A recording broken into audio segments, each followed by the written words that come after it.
حافظ میاں برخیز، بہت سارے لوگ خود خارج ہو جاتے ہیں، ان کے تحفظات ہوتے ہیں اور صحیح بھی ہوتے ہیں. مجھے انہوں نے دو تین واقعات اپنے انڈیا کے سنائے اور وہ صحیح تھے. بہت سے لوگوں کی شمولیت سے جب ہم کاروبار بنا کے چلنے کا شوق ہوتے تو کاروبار کو تکلیف بھی ہوتی ہے اور بہت سارے منصوبے رہ بھی جاتے ہیں. پھر بھی بہت کوشش کرنی چاہیے کہ اسی ہجوم اور اسی انتشار کے اندر سے بعض طیب ہوئے بعض صالح بندے دریافت کیے جائیں. حضرت امیر محمد صلی اللہ علیہ کی بڑی خوبصورت ایک بات ہے. وہ کہتے ہیں کہ اگر میرا تعلق کسی وحشی بدو کے ساتھ ہو جائے اور بڑا معمولی سا تعلق ہو، وہ سوٹ کے کچے دھاگے جتنا، اور وہ ایک گھوڑے پہ سر پر بیٹھ کے بھاگنا شروع کر دے تو میں اس کو بھی ٹوٹنے نہیں دوں. جب اداروں کا کام کرنا ہو تو بہت سارے بدطینت بندوں کو ساتھ لے کے چلنا پڑتا ہے. بہت سارے سمجھوتے بھی ہوتے ہیں. جب بارش ہوتی ہے تو بہت سارا پانی کٹر کے اندر بھی جاتا ہے. ہماری توانائیاں جو ہے وہ ضائع ہوتی ہیں. اس پہ انا نہیں ہونی چاہیے، انا بالکل نہیں ہونی چاہیے. ایک عالم تھے، انہوں نے بڑا کام کیا، ان کے کام کو آگے پھیلانا ہے. ایک دروازے پہ دستک دینی چاہیے، نئے مضامین لکھوانے چاہیے، انہیں متوجہ کرنا چاہیے اور اس میں اور بندوں کو جن کا اڑنا بچھانا ہے، جن کا رزق وابستہ ہے پنجابی کے ساتھ، ان کو شامل کرنا چاہیے. میں نے وہاں ہزارے سے ایکٹر پاس سے یہ فون پہ کہا تو کہ نہیں، ایسا نہیں ہے. 12 تحفظات ہوتے ہیں اور جو آرگنائزر ہوتے ہیں وہ سمجھتے نہیں ہیں. لیکن پھر بھی جو میرا ایک تہذیبی تاریخ کا مطالعہ ہے، اس میں کوشش یہی ہونی چاہیے کہ اس مٹتے ہوئے اور گرتی ہوئی قدموں کے دور میں زیادہ سے زیادہ لوگوں کو شامل کیا جائے بڑی فراخی کے ساتھ. جو حقیقت ہے وہ اپنے آپ کو منوا لیتی ہے. ان کتابوں میں اتنی دانائی اور اتنی سچائی موجود ہے کہ ہر آنے والا دور جو ہے یہ صدیوں کے تناظر میں زندہ رہنے والی شخصیات ہیں. یہ میری اور آپ کی محتاج نہیں ہے. آپ جب یہاں 15 یا 20 بندے بیٹھے ہیں، کئی بندے دور بیٹھے ان کو پڑھ رہے ہوں گے یا انہوں نے کل پڑھا ہوگا یا پرسوں پڑھا ہوگا، سوچ رہے ہوں گے ان نصاب کے اندر شامل ہے. سب سے بڑا جو ہمارا دشمن ہے وہ ہماری انا ہوتی ہے ایسے کاموں میں، اور سب سے اچھے لوگ وہی ہوتے ہیں جو انا کو پامال کرتے ہوئے بڑے کاموں کی طرف بڑھتے ہیں. میں توقع کرتا ہوں کہ جب آئندہ ایک اور ہماری نشست ہوگی تو اس میں اور خاص طور پہ پنجابی پڑھانے والے سارے پروفیسر ہونے چاہیے. یہاں انہیں لانا چاہیے، شاعروں و ادیبوں کو لانا چاہیے. وہ شاعروں کی وراثت ہے مشترکہ، ان کو شامل کرنا چاہیے. جہاں تک مولوی صاحب کے کام کا تعلق ہے، وہ میری سے 7-8 نشستیں ہوئی ہیں، انہیں پلان کیا ہے اور یہ بڑے اچھے عزائم رکھتے ہیں. مولوی صاحب کی کتابوں کے ترجمے ہونے چاہیے، مولوی صاحب کی کتابیں دوبارہ چھپنی چاہیے تھی. ایک کتاب میں نے اپنے ذمہ لی تھی، صلاۃ الخاشعین. وہ ایک بڑی خوبصورت اردو میں کتاب ہے مولوی صاحب کی. بہت کم لوگوں کو پتہ ہے کہ انہوں نے اردو میں بھی لکھا ہے، اور وہ کتاب اردو میں ہوتے ہوئے عربی اور فارسی کے بھی حوالہ جات اپنے اندر رکھتی ہے. قرآن کریم میں یہ کہا جاتا ہے کہ اچھی نماز وہ ہے جو خاشعین اور خشیت والے بندے، گڑگڑانے والے، رونے والے، ان کی ہوتی ہے.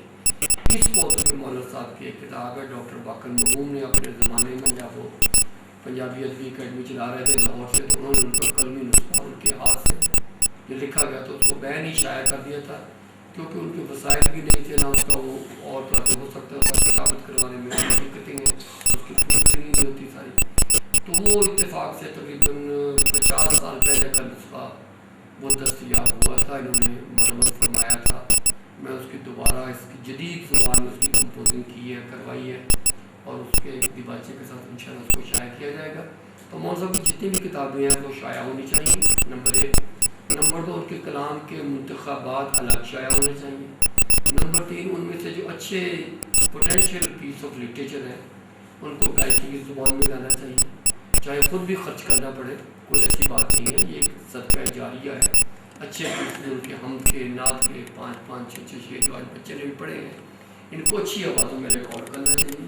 جیسے کہ قاضی صاحب نے کہا کہ الیکٹرانک میڈیا کا دور ہے، ہمیں میرے زمانے جنہوں نے زمانے کو خوب پہچانا، اپنے زمانے کو پہچاننا چاہیے. ایک کیسٹ جب بازار میں نکلتی ہے یا ایک اچھا گائک حمد اور نعت کو گاتا ہے تو لاکھوں دلوں تک وہ پہنچ جاتی ہے، کتابیں نہیں پہنچتی.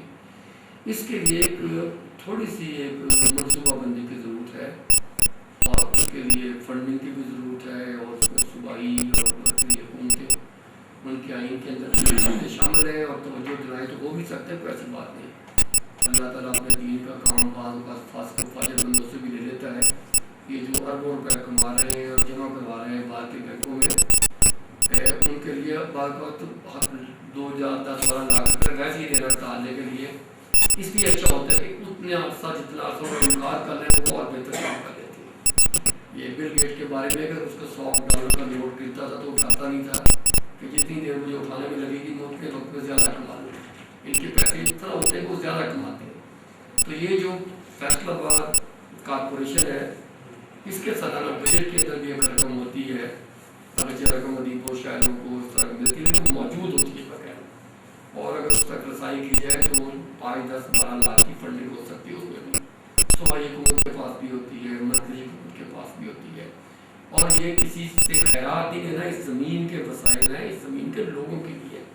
ایسی باتوں پہ کبھی شرم نہیں ہونی چاہیے، جیسے مسجد بناتی ہوئے آپ مانگتے ہیں، کوئی ایسی بات نہیں۔ میں سمجھتا ہوں کہ یہ کوئی 25-30 لاکھ کا ایک پروجیکٹ ہو تو مولوی صاحب کی کتابیں بھی چھپ سکتی ہیں، ان کی 3-4 سیریز بھی تیار ہو سکتی ہیں۔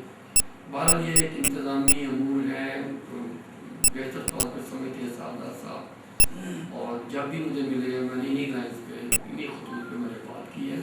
اصل میں اداروں کے کام اکیلا بندہ نہیں کرتا، اکیلا بندہ کرتا ہے تو اس کی زندگی کے ساتھ ہی ختم ہو جاتا ہے۔ کیسے خوشبو کو ہم موٹیویٹ کر سکتے ہیں، کیسے پانی کو اپنی جھولی میں دے سکتے ہیں۔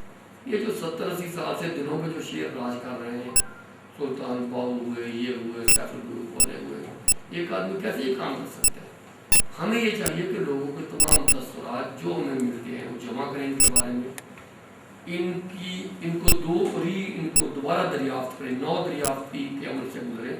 جو جدید سائنسز آئی ہیں جیسے لنگوسٹک وغیرہ ہے، زبانوں کے علم ہے، ہم دیکھیں کتنا خزانہ اس کے اندر موجود ہے، لفظوں کا کرینہ، تشبیہوں کا کرینہ، اس میں آئیڈینٹکس ہیں، متحرک امیجز ہیں، تصویریں بنتی ہیں۔ یہ جو میں نے لائن پڑھی ہے کہ یوسف بندے خانے اندر غمہ ستایا ہوا، یہ لفظوں کے اندر تصویریں بنانے والی بات ہے۔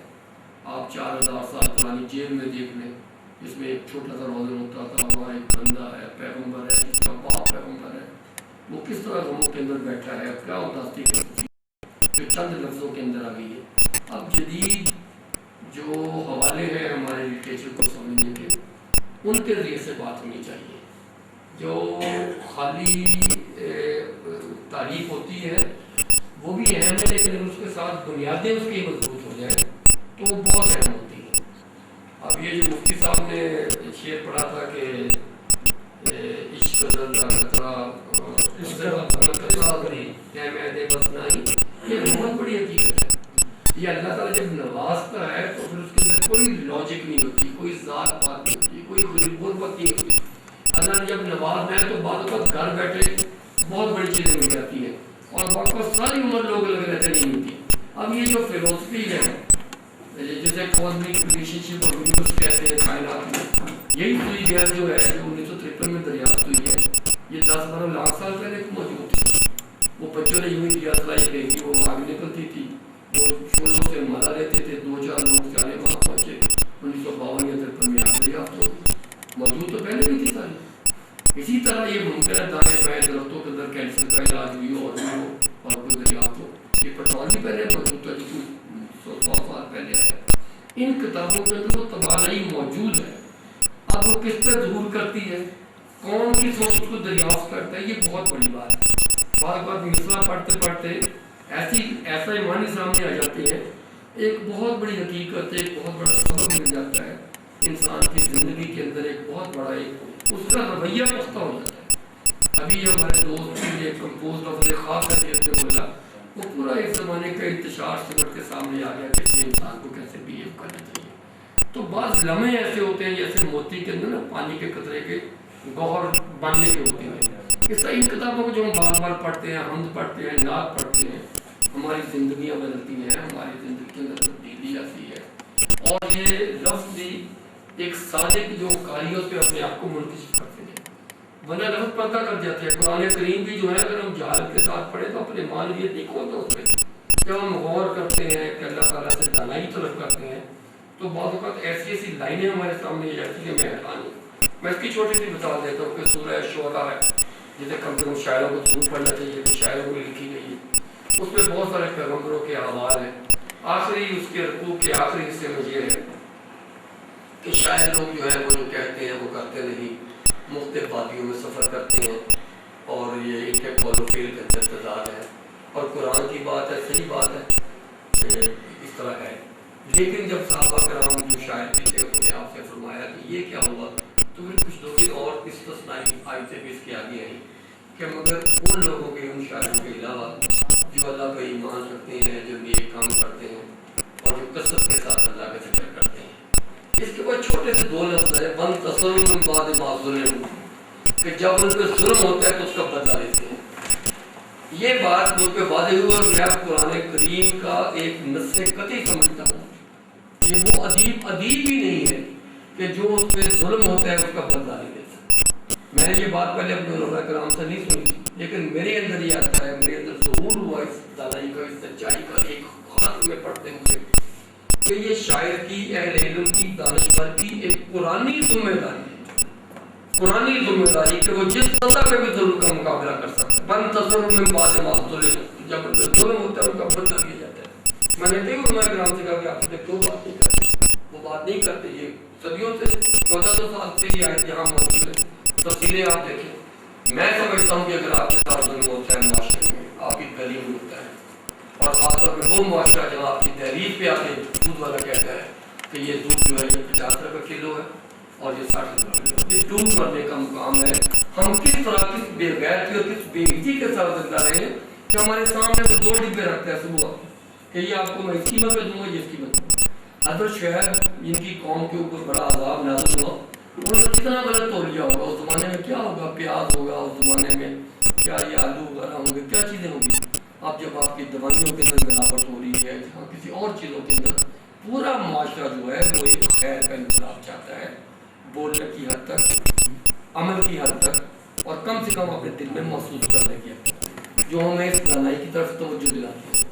تو میں سمجھتا ہوں کہ آج کی تقریب اس حوالے سے کم ایک بڑی اہم تقریب ہے کہ اس میں تھوڑے سے لمحے میرے غور اور فکر بھی ملے ہیں، اور جب آئندہ ایسی تقریب ہوگی اور مولوی صاحب کے سامنے الگ کام ہوگا تو ہم اس کو بہتر طور پہ بڑے اچھے مربوط انداز میں بھی کر سکتے ہیں۔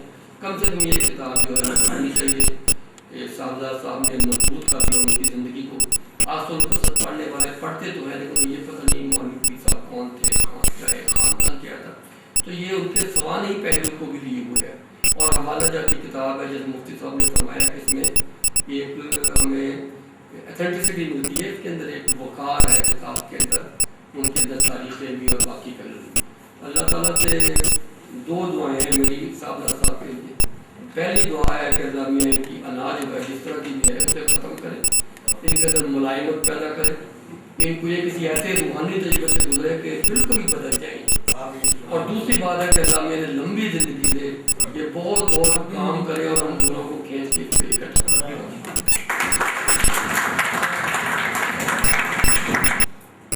سارے محترم کے فلسفیانہ گفتگو سنی، ایک اچھی بات یہ ہے کہ انہوں نے کچھ تجاویز بھی دی، یقیناً پہلے سے کچھ تجاویز سامنے تھی، اور اب جو سامنے باتیں آئی ہیں ہم اساتذہ صاحب نے اس پہ غور کیا ہے، اور جتنی یہ بات باتیں ہوں انشاءاللہ اس منزل کی طرف روانہ ہونے کی کوشش کی جائے۔ بہت عمدہ کتاب، بہت مدلل گفتگو۔ اب میں صاحب کتاب صاحبزادہ مسعود احمد صاحب سے گزارش کروں گا کہ وہ تشریف لائیں اور اس کتاب کے حوالے سے کن مراحل سے گزرنا پڑا اور یہ موضوع انہیں سوچا کیسے، اور اپنی تنظیمی کارکردگی جو ہے، تنظیمی سفر، اس کے بارے میں ہمیں کچھ معلومات فراہم کریں اور پورا سا خطاب پتا کریں۔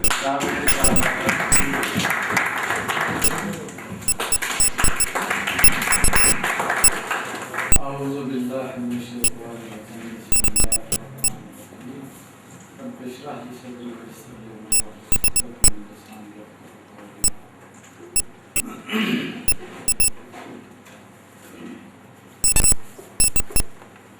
سب سے پہلے ڈاکٹر ریاض نذیر صاحب، پروفیسر عبدالرؤف مفتی صاحب، رانا فضل احمد صاحب،